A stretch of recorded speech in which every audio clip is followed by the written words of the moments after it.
This is the all-new 2024 MG Cyberster, and it's our first opportunity to see the production car in the flesh ahead of its launch in Australia in Q4 of 2024.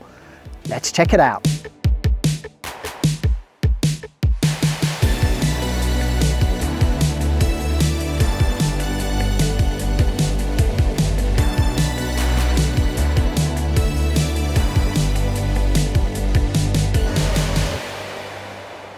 So this is a big day for the old British car maker because the MG Cyberster is its first all-new sports car since 1995.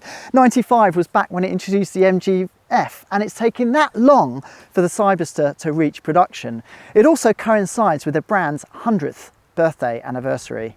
So when it arrives in Australia, we think the Cyberster will cost around $100,000 for the base versions and $150,000 for the dual motor version that pumps out around 375 kilowatts. Now this is the baby one here, this is the single motor, and that produces around 250 kilowatts from its rear mounted motor. It's still pretty fast though, this can hit 100 kilometers per hour in about 5 seconds.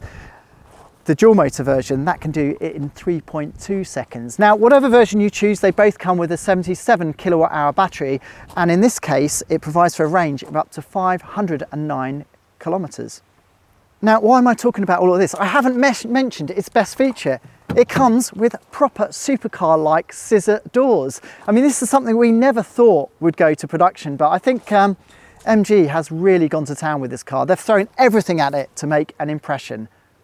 And that is because, and this is quite funny, MG is actually moaning that there's too many new Chinese car makers in the car market. They want to make an impression, you see. They're kind of fed up of being known as a brand that sells sort of cheap hatchback electric cars, because that's what they do. So anyway, that's why this car looks and feels very much a cut above its current model range. Other things we should mention, this has all the hardware it needs to beat cars like the Porsche Boxster. I think there's a common misconception with the Cyberster when it was first shown that it was more of an MX-5 rival, but no, this is quite a big car. This is around 4.7 meters long, around half a meter longer than the MX-5. It's also worth mentioning that engineers had pretty much carte blanche when it came to developing the Cyberster, and that explains why it has a double wishbone suspension up front and a multi-link rear suspension at the rear.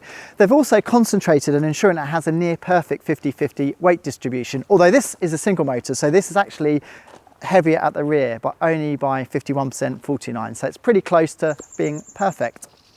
Now we should probably have a closer look at well, the look of the new Cyberster, because it was also a top priority by the British-based design team that it stayed as true as possible to the original concept that was shown off at the 2020 Shanghai Motor Show, and largely they've achieved it. There have been some changes though. We've lost the trick circular headlamps that paid tribute to the old MGB, and we've got these more conventional units here, but it still has some quite radical air bending going on here. It's got these front air intakes, and I've just noticed they're fake, but anyway, they might do something. Surely they do something. Anyway, at the back of the car there's a huge rear diffuser, and there has been a lot of work in the wind tunnel. These doors, by the way, come and have a look at this. Unlike a Lamborghini, they're electric doors. Kind of neat concept, right? Apart from they're quite slow. The roof is actually a bit quicker than the doors. It takes around 12 seconds for it to go up and down at speeds of up to 50 kilometers per hour. Now, inside the cabin, I think this could be MG's finest interior yet. There's a real nice mix of materials and technology. It's got this 3-screen display here. It's got the digital instrument cluster there. It's got a 7-inch trip computer there. That is where you find your infotainment. It's only 7 inches, and then you've got a lower display here that has things like driving modes, and you can turn off your ADAS here. It's not perfect though. This is quite a bizarre criticism, but when you're behind the wheel, the steering wheel actually obscures both the sat-nav here and the trip computer, which isn't that useful, but it is quite spacious in here. There's a lot more space in here compared to an MX-5, and there's a nice little place here to store, well, not much stuff. There's a boot as well. There's no frunk though. There's a 260 litre boot, 0 frunk, but they say you should be able to squeeze a golf club in there if that's important to you.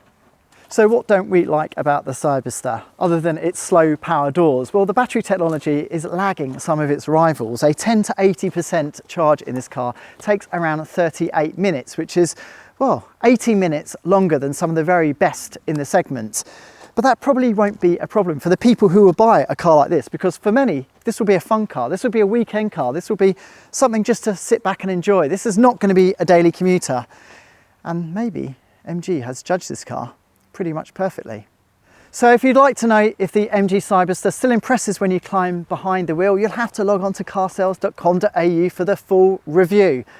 Until then, I think it's fair to say that in the flesh, this is one MG that impresses.